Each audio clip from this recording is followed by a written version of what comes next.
Nagsimula ang ating kwento noong 1977 sa Qingdao, probinsya ng Shandong, kung saan nagpaalam si Zhang kasama ang kanyang dalawang anak na babae sa kanyang ina at kapatid bago maglakbay papuntang Hong Kong upang makasama ang kanyang asawa pagtapos ng 4 na taon na magkahiwalay.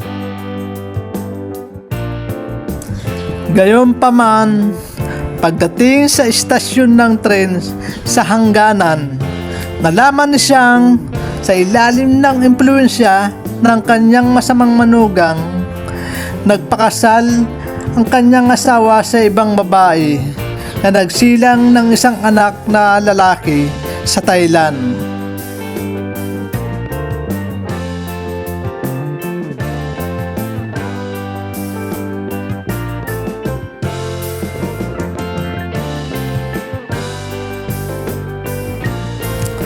Nakiusap si Zhang sa kanyang asawa na sumama pabalik ng Hong Kong para sa mga anak.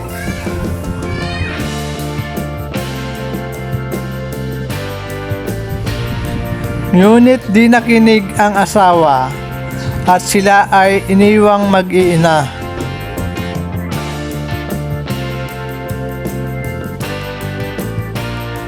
Nakahanap si Zhang ng matutuluyan sa Russell Street Causeway Bay. Ang kanyang landlady na si Hongji ang sumuporta sa kanya hanggang siya ay magtagumpay.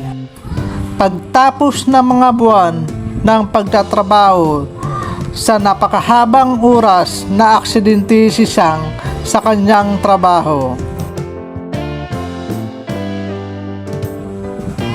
Humantong sa hanggang nais niya na tapusin ang kanyang buhay. Ngunit naisip niya ang kanyang mga anak.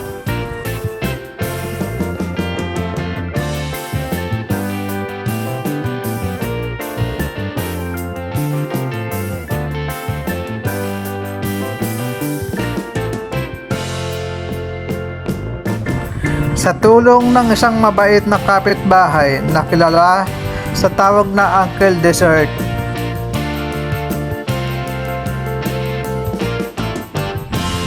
nakapagsimula siyang makapagbenta ng kanyang homemade dumpling sa Wan Chai Pier.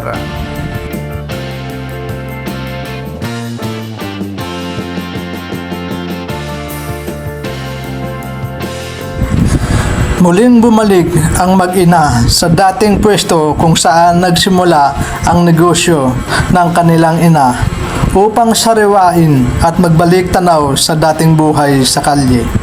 Mga naranasang pagsubok at mga taong naniniwala sumuporta sa kanilang ina.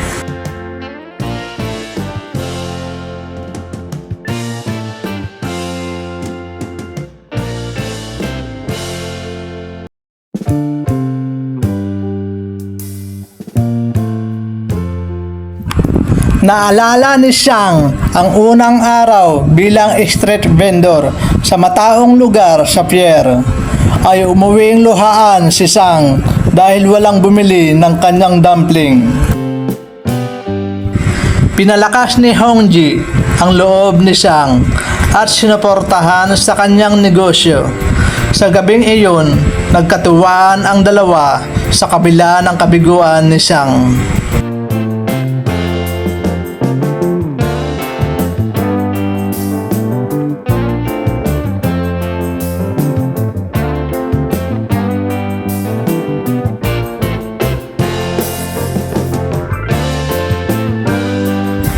Inaral niya kung paano mapapasarap ang kanyang dumpling sa pamamagitan ng pagkuha ng opinyon ng kanyang customer.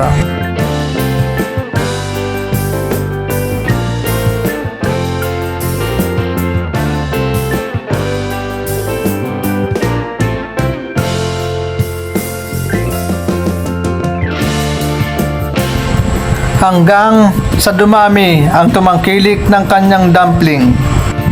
Mas nakilala siya nang manalo siya sa isang boss ng gangster na nasarapan sa kanyang dumpling. At dahil sa ginawa ni Xiang, naalala niya ang kanyang ina.